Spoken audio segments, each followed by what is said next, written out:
하나님의 말씀을 보시도록 하겠습니다. 요한복음 17장 23절의 말씀입니다. 다 같이 함께 읽겠습니다. 시작!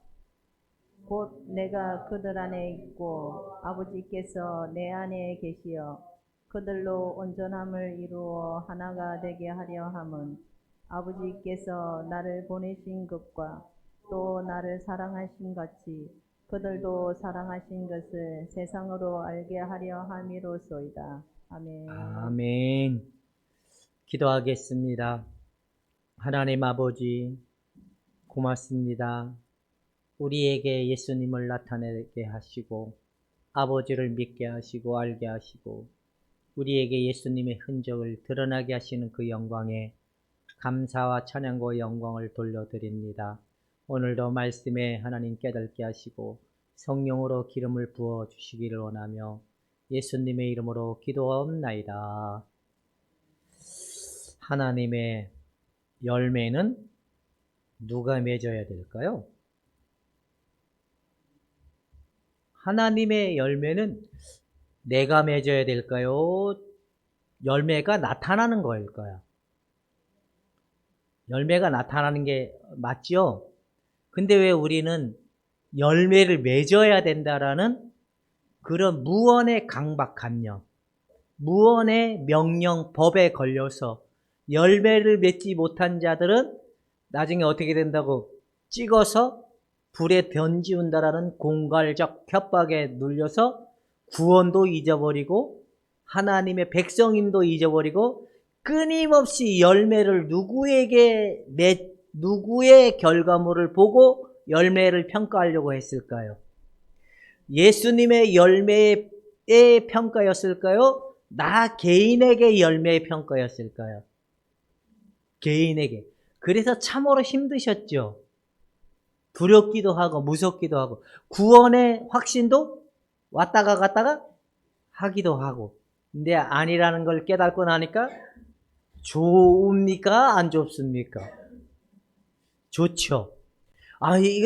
이 말씀을 읽으면서 문득 떠오르는 게, 얼마나 두렵고 무서웠을까.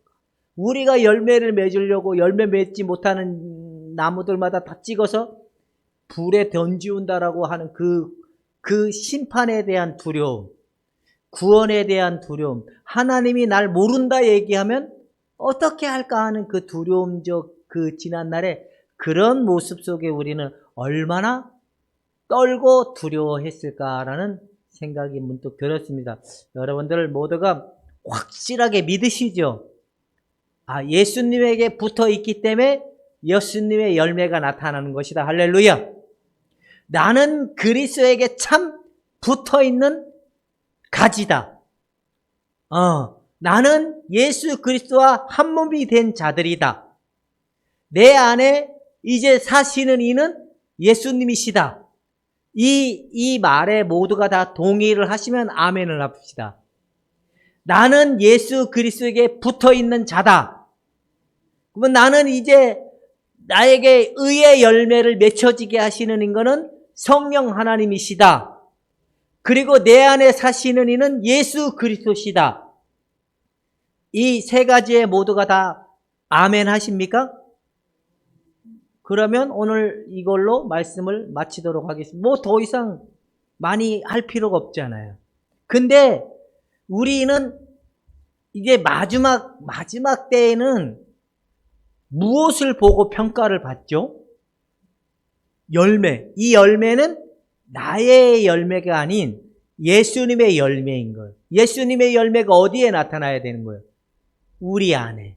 우리 안에 통하여서 예수님의 열매가 바깥으로 나오는 것이 결국에 뭐냐? 그게 우리가 하나님의 부르심의 은혜이고 하나님이 우리를 향한 계획이고 하나님이 우리를 향한 목적인 거예요. 근데 많은 사람들은 자기가 예수님의 열매를 맺으려고 하니까 사랑도 없는 자가 사랑을 하려고 그러니까 어렵습니까? 쉽습니까? 막 때로는 사랑도 안 되는데 참다 보니까 나중에 터지면 그동안 참은 거 다 퍼버려 버리고 실망해버리고, 내가 하나님을 사랑한다고 하지만 내 마음도 드리고 몸도 드리고 시간도 들여서 하나님을 사랑한다 하지만 자기가 바라는 걸 안 주면 결국은 어떻게 될까요? 하나님이 없구나 하고 또 원망과 자기 감정에 빠져가 슬퍼하는, 이게 진짜 열매는 아니다는 거예요. 근데 우리 안에 확실하게 예수님의 열매는 뭐냐? 사랑이고 기쁨이고 평안이라는 겁니다. 그래서 모든 나와 이게 이제 예수님의 열매는 이건 것 같아요. 첫 번째는 내가 하나님으로 인하여 오는 화해의 열매가 나타나. 화해의 열매. 두 번째는 나와 이웃에 대한 화해가 일어난다는 거예요. 세 번째는 나와 내 자신 간의 화해가 일어난다는 거예요. 그래서 온전한 참 인간상, 온전한 참 자아상이 회복이 된다는 거예요. 그래서 이 회복된 걸로 당당히 살아가고 주님을 신뢰하는 능력으로 자유하는 삶이 일어나는 게 진짜 열매라는 거예요. 그래서 바울은 열매를 뭐라고 비유했냐면 의와 희락과 화평이라는 열매를 가지고 정의를 내린 거예요. 그래서 진짜 열매가 나와 하나님과의 화해의 열매, 나와 이웃 간의 화해의 열매, 나와 간의 화해의 열매가 일어나는 은혜가 진짜 하나님으로부터 맺어진 나타나는 열매이다라고 얘기하고 있는 겁니다. 여러분들은 나는 나와 화해가 됐다. 자, 이제 질문을 빼보시죠. 나는 하나님과 화해가 일어났다. 자, 나는 하나님과 화해가 일어났는데 여전히 껄쩍지근하다. 그러면 나는 이웃과의 화해가 일어났다. 근데 여전히 내 형제들과는 껄쩍지근하다. 나는 나와 화해가 일어났다. 근데 나는 늘 마음에 안 들어. 이게 문제라는 거죠. 자기 자신에 대한 문제점, 자기 자신에 대한 마음에 들지 않는 부분, 이런 모든 것들이 복합적으로 나타나는 삶이 그리스도로 말미암아 온전히 회복되어 나타나는 열매, 그리스도 안에서 나타나는 열매, 이게 세상에서 하나님이 계심을 보여주는 영광이다. 오늘 우리가 읽었던 구절에서 말하는 내용을 함축적으로 얘기하고 있다는 사실을 말하는 겁니다. 그러면 이제 짧게 굵게 말씀을 한 10분 정도만 할 거니까, 자, 어느하면 6절을 한번 읽어봅시다. 시작.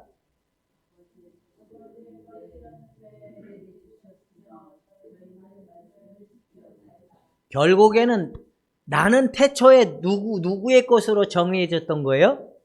아버지의 것으로. 근데 아버지의 것인데 이제 이게 누구에게 준 거예요? 아버지가?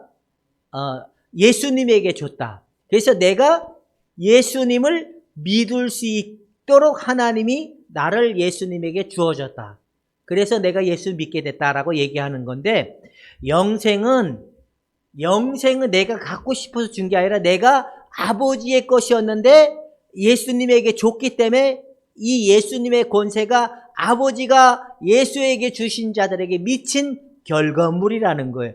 하나님이 나를 선택하고 불러줬기 때문에 오늘도 내가 예수를 믿고 영생을 얻게 됐구나 라고 얘기하는 거예요. 그래서 그리스도 자신에게 주어진 자들이 성부에게 속하였다라는 선언식을 하고 있다라고 얘기하는 거예요. 그래서 그리스도에게 주어진 자들은 믿게 하기 위해서 그리스도에게 주어졌고, 선택은 구원만이 아니라 구원과 인과적으로 연결되어 있는 모든 원인이다라고 얘기하는 거예요. 그래서 나는 원래부터 누구에게서 아버지의 것이었는데 이제 누구에게 넘겨졌다? 예수님에게 넘겨져서 내가 예수님을 믿게 하고 예수님을 사랑하게 하고 예수님을 왕으로 고백하게 하는 은혜가 있게 돼. 그 결과물로 우리가 뭐냐? 하나님을 알아가게 되고, 이거를 한마디로 얘기하면 뭘까요?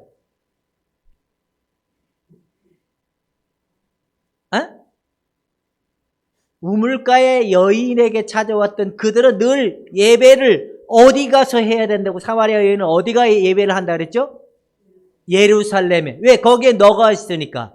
하나님의 성전이 있으니까.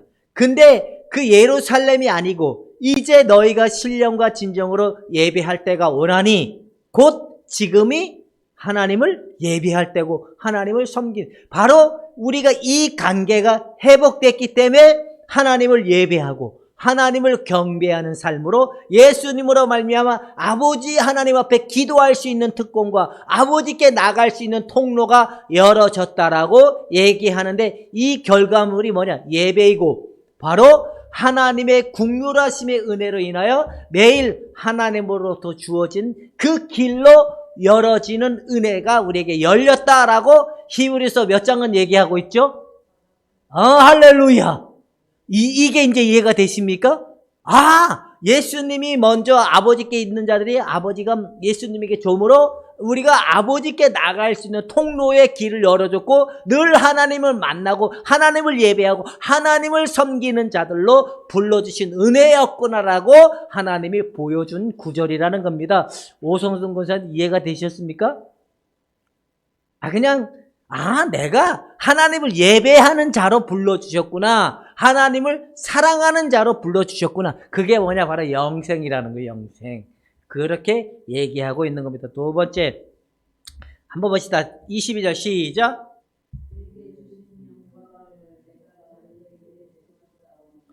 내게 있는 영광을 누구에게 줬다는 거예요? 나에게 줬다는 거예요. 이게 뭐냐면 양자의 영이신 성령은 아바 아버지라 우리가 담대히 외치게 하시고 성부의 부요함을 우리가 이용할 수 있게 신자들에게 기도할 수 있는 통로를 열어줬다는 거예요. 그러니까 여러분, 이제 예수의 이름으로 구하면 시행되리라. 이 말의 의미가 뭔지 이해가 되죠. 근데 우리가 쌍팔년도에는 예수님의 이름으로 너희가 구한 것은 받은 줄로 믿으라. 자기적 강박관념으로 믿으려고 하고 자기적 강박관념으로 믿으려고 애를 쓰고 또 그렇게 하려고 했었죠. 그리고 누가 원하는 대로 기도했죠? 내가 원하는 대로 기도했고 하나님이 원하는 기도가 아니라 내가 원하는 기도를 했는데, 이제 그런 것이 아니라 아들 예수님의 모든 것을 우리에게 줬기 때문에 아버지 앞에 나가 아버지의 부요한 것을 받아 누릴 수 있는 자의 특권을 얻게 됐다라는 겁니다. 여러분들의 기도는 응답이다, 노답이다. 그래서 너희가 구한 것은 뭐 한 줄로 믿으라고요? 할렐루야. 그거 이영모 집사님한테 물어보시다. 집사님 수술 날짜도 잘 진행되게 기도하셨죠? 전이 되지 않게 해달라고 기도하셨죠? 그러면 집사님의 기도는 이미 응답이다, 노답이다. 근데 하나님이 이제 내 기도를 들었다는 사실을 믿으라는 거예요. 왜? 아들의 모든 특권을 나에게 줬기 때문에 우리는 두려워할 필요가 없구나, 염려할 필요가 없구나. 아버지 앞에 기도하면 다 끝난 겁니다. 할렐루야. 하나님께 기도한 건 다 끝난 것이다. 우리가 두려움도 있고 염려도 있는 구조를 가지고 있지만 두렵고 염려가 했다고 해서 응답이 없는 게 아니라는 겁니다. 하나님은 반드시 우리의 기도를 때를 따라 돕는다는 사실을 믿고 하나님의 응답을 기다리고 담대히 나갈 수 있는 여러분이 되기를 주님의 이름으로 축원해 드립니다. 무엇이 두렵습니까? 무엇이 내 갈 길이 잘 희미해 보입니까? 우리 예인이는 앞길이 희미하십니까? 확신을 가지십니까? 잘 모르겠죠? 근데 내가 누구에게 속한 자라는 걸 알면 예수님의 모든 것이 내 것이고 아버지 앞에 나가 기도하고 아버지의 것을 받아 누릴 수 있는 자의 특권을 입은 자라는 사실을 우리가 알면 두려워할 필요가 없다라고 얘기하고 있는 겁니다. 자 보면 그리스도는 그리스도와 함께 상속된 공동 상속자들에게 성부의 혜택을 성령을 통하여 주신다는 거예요. 공통 상속자. 예수님의 모든 것은 누구의 것이다? 나의 모든 것은 누구의 것이다? 그래서 예수님의 모든 것을 우리가 받아 누릴 수 있는 공통된 상속자다라는 걸 얘기해요. 그래서 요한복음 1장 12절에 영접하는 자 곧 그 이름을 믿는 자들에겐 누가 되는 하나님의 뭐가 되는? 자녀가 되는 권세를 이게 공통된 상속자라는 말이 권세, 권능, 힘, 이게 예수님의 모든 것이 내 것이라는 이 사실을 증명하고 있는 내용을 22절에서 얘기하고 있다는 겁니다. 이제 마지막 23절. 자, 시작.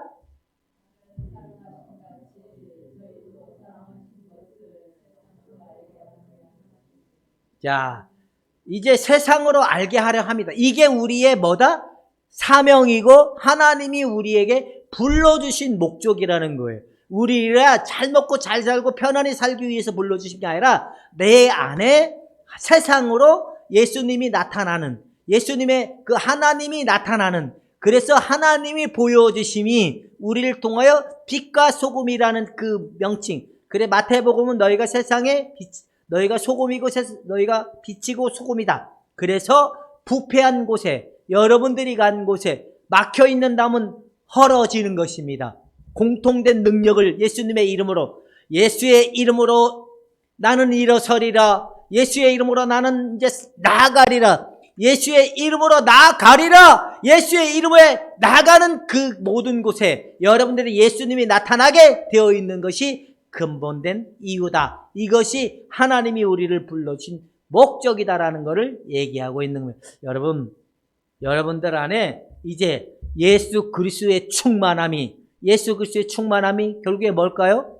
지 자랑일까요? 너 자랑일까요? 바로 하나님의 말씀이 말씀대로 되어지고 말씀대로 살아가는 삶. 그 결과물이 뭐냐? 이것이 예수 그리스도가 우리 안에 충만히 채워진 곳에는 바로 평화의 왕으로 오신, 기쁨의 왕으로 오신, 희락의 왕으로 오시고 우리 안에 오신 그 메인 곳이 없는 그 마음으로 살아가는 인생들이 되게 하는데, 이것이 뭐냐? 결국엔 은혜가 채워지게 되는데 이것을 뭐라고 얘기하냐면 이것이 사랑이다. 우리의 영혼에 예수님의 것으로, 예수님의 말씀으로, 예수님의 인격으로, 예수님의 것으로 충분히 채워지는 그 삶을 하나님이 보기를 원하고 있구나.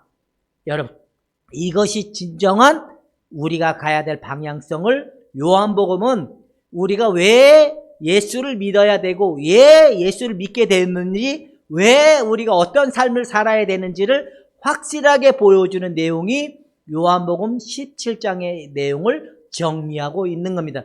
여러분들의 궁극적인 이제 이유가 확실히 이해가 되십니까? 아하, 이제 이해가 됐다면 말씀은 이것으로 마치도록 하겠습니다. 기도하겠습니다. 하나님 아버지, 우리를 선택하고 불러주시고 예수님을 나타나는 것이 궁극적 이유라는 걸 우리가 알았습니다. 우리가 나타내는 삶이 되는 것이 아니라 내 안에 그리스도가 사시는 그 삶이 자연스럽게 나타나게 하여 주옵기 원하며 예수님의 이름으로 기도하옵나이다. 아멘. 아멘.